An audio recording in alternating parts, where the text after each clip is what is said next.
L'invité du Grand Journal, donc, et nous prenons la direction de Dakhla, où s'est ouverte la deuxième Policy-conférence de la Coalition pour l'autonomie au Sahara, l'OSACO. Monsieur Souleymane Satigui Sidibé, expert en paix et sécurité, gouvernance et élection, est avec nous en direct de Dakhla. Bienvenue à vous.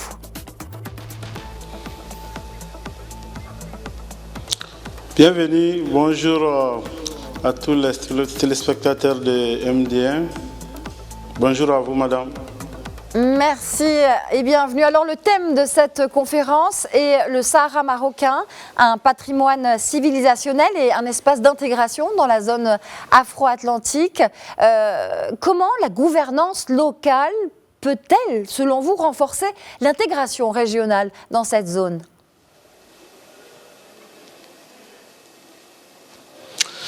Bon, aujourd'hui, il faudra reconnaître que dans la géopolitique globale, la gouvernance locale a une place importante aujourd'hui au niveau de l'intégration régionale et sous-régionale.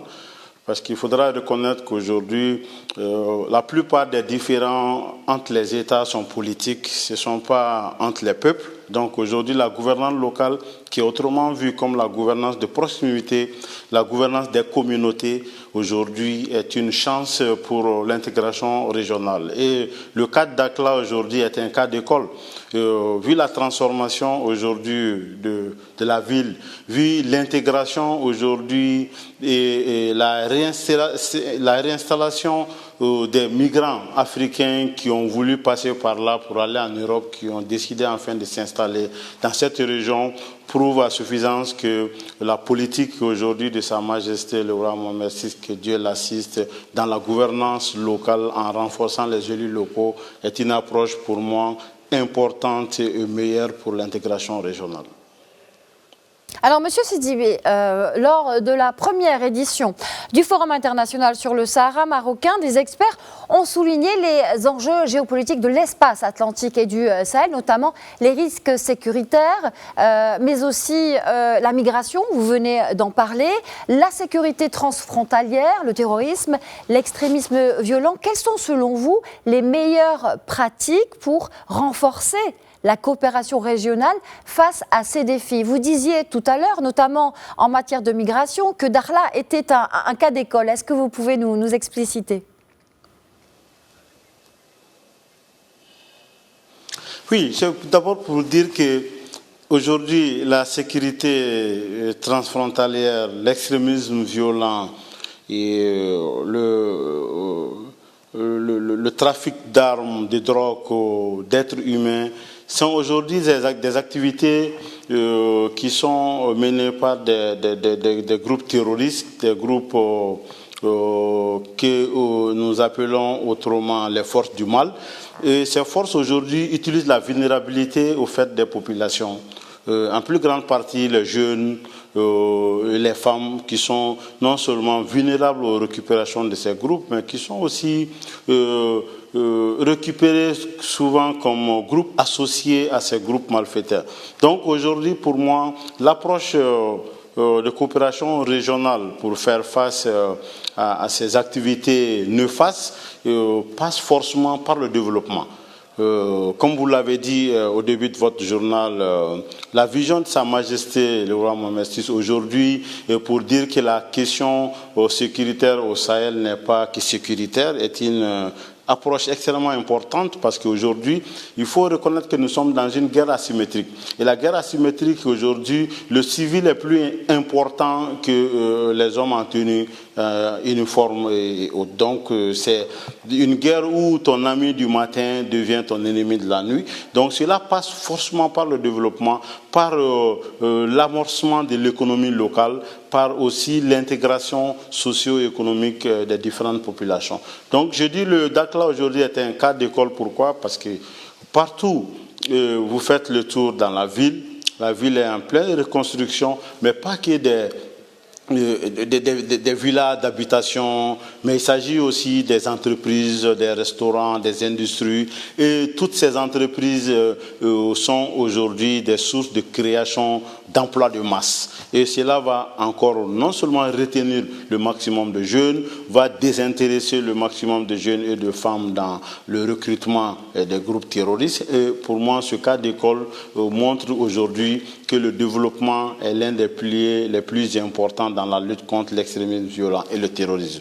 Aujourd'hui, comme vous l'avez dit, la coopération régionale, la décision royale d'aider les pays du Sahel aujourd'hui à avoir un désenclavement vers l'océan Atlantique est une étape importante dans une collaboration régionale dans la lutte contre l'insécurité transfrontalière. Aujourd'hui, cela dénote aussi le partenariat sérieux et sincère du Maroc envers ce pays.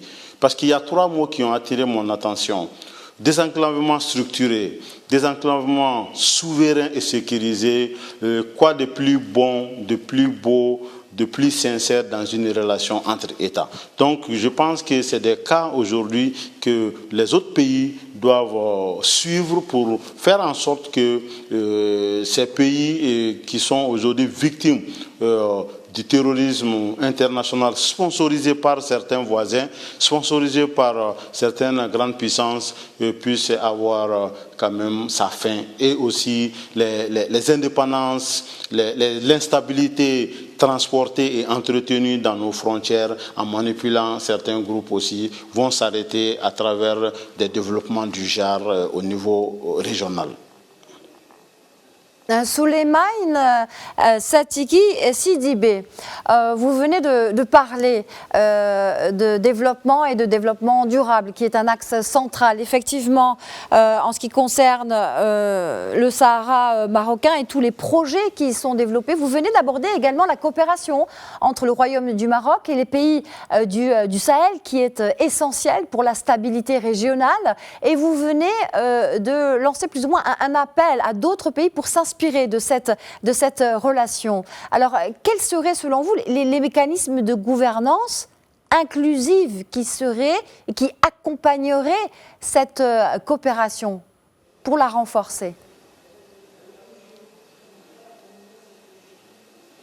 Bon, je pense que les mécanismes de gouvernance passent d'abord par une collaboration sincère entre États. Ça passe aussi par l'implication des communautés à la base dans la gouvernance de façon globale. Ça passe aujourd'hui par la volonté de laisser les communautés gérer leurs affaires publiques. Comme je le dis, toujours cas d'école du Maroc qui propose aujourd'hui l'autonomie dans le Sahara marocain.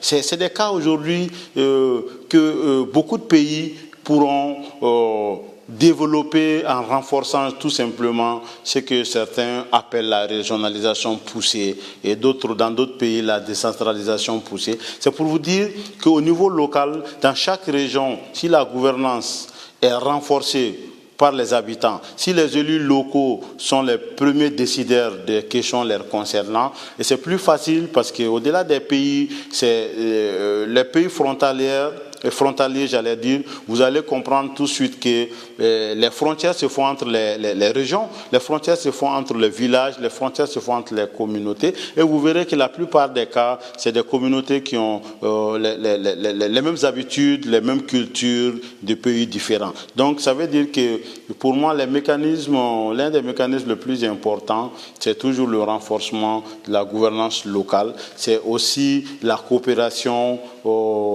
gagnant-gagnant entre pays, mais en privilégiant les communautés qui sont plus proches de ces pays-là.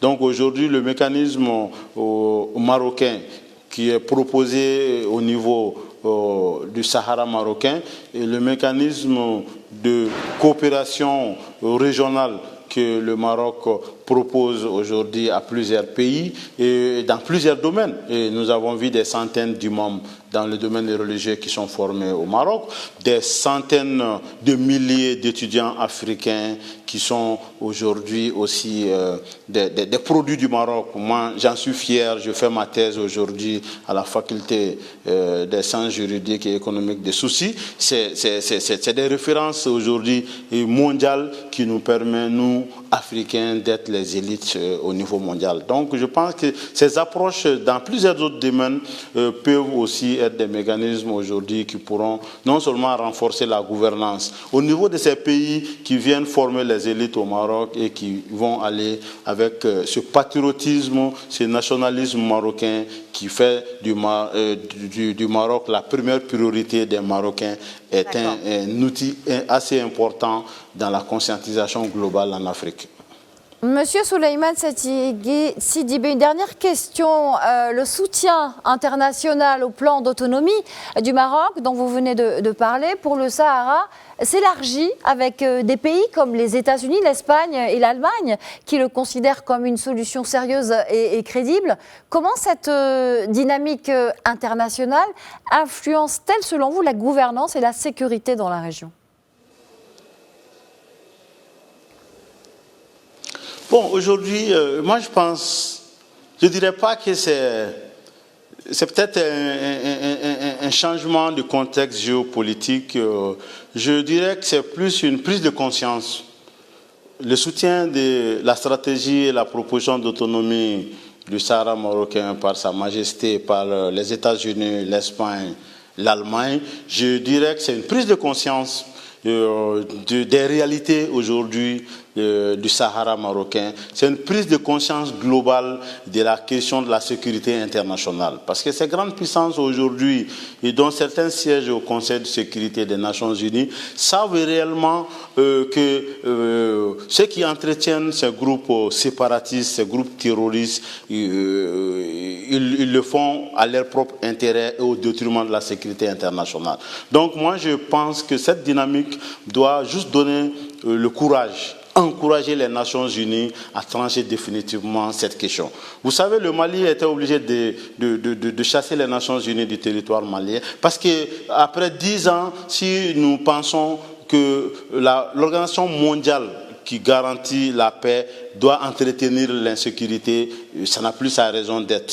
Voilà le cas qui nous a poussé à dire non aux soldats des Nations Unies. Et nous ne voulons pas que ce cas arrive au Mali. C'est pourquoi nous interpellons aujourd'hui les Nations Unies à trancher définitivement cette question et à sortir quand même de ce rôle d'impartialité qui favorise l'insécurité, qui favorise le transfert de drogue, qui favorise le transfert d'humains dans le Sahel. Donc aujourd'hui, ces trois pays reconfortent la position des autres soutiens, mais aussi interpellent les grandes nations.